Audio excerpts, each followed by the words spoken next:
Hey, today I'll be talking about episodes 70 through 71 of Legend of ZhenHuan. When Lingrong was pregnant, ZhenHuan avoided leaving the house at all costs because she didn't want to get framed for causing the death of Lingrong's baby. The Empress is doing the same, claiming to be sick so she can avoid ZhenHuan. ZhenHuan isn't letting her get away with it though. Rather than approach her directly, ZhenHuan goes to see the Emperor, making it seem as if all she wants is support from the Empress, but it seems that the Empress doesn't like her and isn't interested in seeing her despite her difficult pregnancy. 皇后如今不爱出门，旁人请她都要推脱。 She makes it seem like the Empress is being jealous and petty, refusing to see ZhenHuan because she doesn't want to see her pregnant. Publicly, ZhenHuan has never been anything but respectful to the Empress, and the Empress's actions leave a bad taste in the Emperor's mouth. When the Empress tries to avoid the next meetup, claiming she's sick, the Emperor sends a message through Su Peisheng.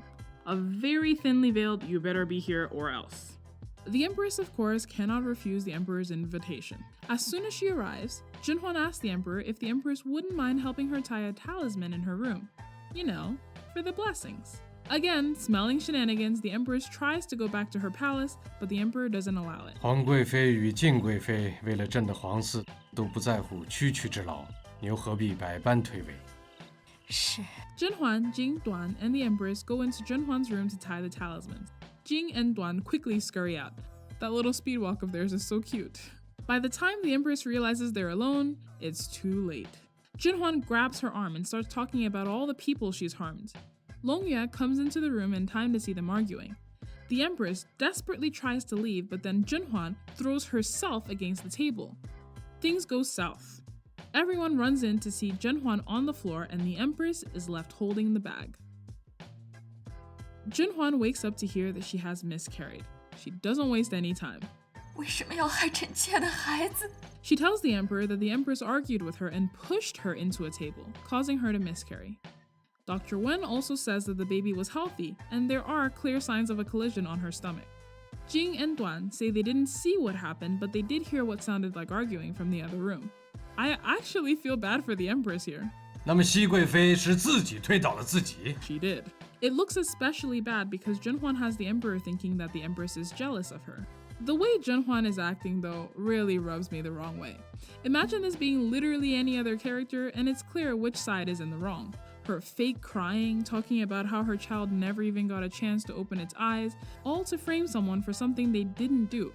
And of course, I know a miscarriage can be devastating, but I say fake crying because notice her reaction when she first found out she was going to miscarry. Yes, she was shocked, but she was immediately starting to make a plan. It clearly doesn't affect her as much as she's pretending it does. She's using her tears as an attack on the Empress. Compare that to Lingrong, who didn't want to get pregnant in the first place and only did so to protect her father. So even though she also knew the miscarriage was coming, I can understand why she was still so affected by it. I know it's necessary, but I won't pretend it doesn't make me a bit sad to see ZhenHuan become worse than our villains in some aspects. Longyue starts crying loudly. The Emperor calls her over and asks if she saw anything. 皇额娘，她推了新娘娘，她推了新娘娘。 That's the final nail in the coffin. Now convinced the Empress is responsible for everything, the Emperor puts the Empress under permanent house arrest so he can decide on her punishment. Wanting to capitalize on the Empress's absence, ZhenHuan immediately starts on phase 2. She has the 4th prince start his attack on the 3rd prince. 3rd prince happens across 4th prince pacing in the garden. 4th prince is apparently worried about his uncles, the Emperor's 8th and 14th brothers, who have been imprisoned for years for attempting to usurp the throne. 4th prince tells 3rd prince that he's been thinking lately that their father has a bad reputation for being cruel to his brothers. Maybe if they ask the Emperor to release his brothers, they can save his reputation and be good sons. As we know, 3rd Prince is a bit dim, but he cares a lot about his family, and there have been scenes showing that he worries about his uncles as well. He falls for the story hook, line, and sinker. On the day of the previous Emperor's birthday, when he's alone with his father, 3rd Prince brings it up. 八叔他现在很可怜，若先帝在世，一定想看到父慈子孝，兄友弟恭。 I love Su Peisheng's face here, like, oh, you stupid, stupid boy. And as if to make things worse, 3rd Prince mentions that on the Empress Dowager's deathbed, she was thinking of her sons, the Emperor's brothers, and how they were imprisoned, kind of implying that she would have left the world happier had it not been for the Emperor. So yeah, the Emperor doesn't take it well. 你14书出来了，太后的病就能好了吗？ And then, instead of taking the hint, 皇叔们再有错，到底是您的兄弟；皇额娘再不好，也是您的妻室。 Literally, the only way this makes sense is if fourth prince has somehow disguised himself and is pretending to be the third prince to ruin his future. It's like every word he says is meant to get him in more trouble.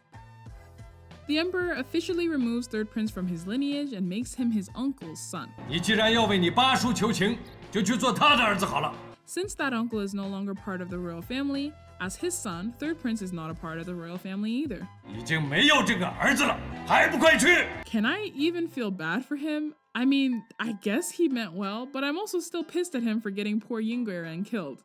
It's a rare character that is so stupid that they're actually dangerous. Sayonara, third prince. The Empress gets the news. Third prince was literally the last leg she had to stand on, and now she has nothing. But wait, no, she's not giving up. 没了3阿哥，还有4阿哥，还有5阿哥，没了真皇宫就可以抚养6阿哥。 I admire the optimism, even if it is based on murder. The Empress's lead maid is a lot more dedicated than I would have thought. Seeing how distraught the Empress is and thinking ZhenHuan's death is the only way out for her, she hatches a plan. Like, the Empress didn't even ask her to, she just loves her that much. Weird.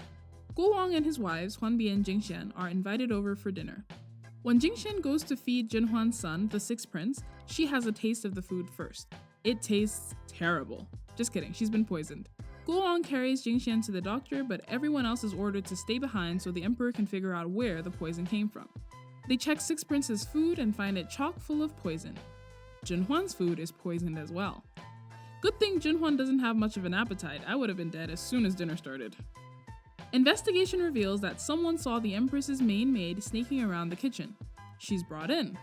She says no one told her to do this, it was her own idea, and for once, this is actually true. 我是你的妻子，大清的皇后啊！皇上，你为什么就是不信呢？ I'm still hung up on how much she loves the Empress. I mean, I get it, maids are supportive, but she really went above and beyond here. Still coughing up blood, Jingxian apologizes for getting Guo Wang drunk and taking advantage of him, resulting in this pregnancy. I guess I was kind of wondering why Guo Wang slept with her, so that explains it. She gives birth to a boy, and then she passes away. It was a bold play, Empress's maid, whose name I don't know. It didn't work, but I admire the dedication to your master. Kinda. If this had actually been a poisoning attempt on Jingxian's life, my prime suspect would definitely have been Huanbi. Now she's Guo Wang's one and only wife, and she gets a free son too. I'm sure she'll still find something to complain about though. Jingxian was a sweetheart, I'm sad to see her go. I'm a sucker for anyone with unrequited love, and she wasn't whiny about it, she took it all in stride. I think Guo Wang was slowly starting to warm to her too. Kinda. Till next time, thanks for watching.